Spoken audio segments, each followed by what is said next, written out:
நிறைய பேர் அவங்களோட வெயிட் லாஸ் சீக்ரெட்டு இந்த சேலஞ்சினால தான் என்னால் ட்ரான்ஸ்ஃபர்மேஷன் பண்ண முடிஞ்சு அப்படின்னு சொல்லிட்டு போடுறது வந்து ஓமேட்டு, அதாவது 1 மீல் a டே. ஒரு நாளைக்கு ஒரே ஒரு வேளை மட்டும் சாப்பிட்டுட்டு வெயிட் லாஸ் பண்ணுறது. ஸோ இதில் ஏதாவது நிஜமாலுமே இந்த ஓமேட்னால சீக்ரெட் இருக்கா அப்படின்னு பார்த்தீங்கன்னா, இதில் வந்து நீங்கள் உங்கள் பாடியை கேலரி டெஃபிசிட் மோடில் போடுறீங்க. அதாவது இன்டேக் வந்து ரெஸ்ட்ரிக்ட் ஆகிறதால ஒரு வேலைக்கு ஆட்டோமேட்டிக்காக நீங்கள் கேலரி டெஃபிசிட் க்ரியேட் பண்ணுறதால நடக்கிற வெயிட் லாஸ் தானே ஒழிய இதுக்கு ஸ்பெசிஃபிக்கான சீக்ரெட் எதுவுமே இல்லை.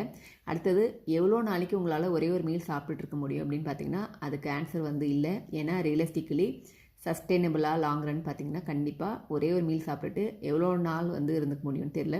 ஒன்ஸ் நீங்கள் வந்து பழைய மாதிரி உங்களோட ஈட்டிங் ஹேபிட்ஸை சேஞ்ச் பண்ணும்போது நீங்கள் லூஸ் பண்ண வெயிட்டில் வந்து கெயின் ஆகிடும். அடுத்தது ஹெல்த் வைஸில் இதில் பெனிஃபிட்டான்னு பார்த்தீங்கன்னா, நிறைய பேர் வந்து ஷார்ட்கட்டாக இதை யூஸ் பண்ணி வெயிட் லாஸ் நடக்கிறது வந்து பார்த்திங்கன்னா வாட்டர் லாஸும் மசில் லாஸும் கூடவே கொஞ்சமாக தான் ஃபேட் லாஸு. ஸோ அவங்களுக்கு வந்து லாங் ரனில் நிறைய மெடிக்கல் இஷ்யூஸு, அப்புறம் ஹார்மோனல் இம்பேலன்சஸ்ஸு, இர்ரெகுலர் பீரியட்ஸ் அந்த மாதிரி நிறைய இஷ்யூஸ் ஃபேஸ் பண்ணுறாங்க. ஸோ இதனாலேயும் வந்து ஹெல்த் இஷ்யூஸ் வரதால், ஹெல்த் பெனிஃபிட்ஸ் இல்லாததால் அதுவுமே இந்த ஓமேட்டில் வந்து ஒரு ட்ராபேக் தான். ஸோ டெம்பரவரியாக உங்களுக்கு கொஞ்சம் வெயிட் லாஸ் கொடுக்கும் அப்படின்றதுக்காக இந்த மாதிரி ஒரு கிராஷ் டயட்டிங் வந்து நீங்கள் ஃபாலோ பண்ணணும் அப்படின்னு சொல்லிட்டு அந்த காலை நீங்கள் தான் எடுக்கணும்.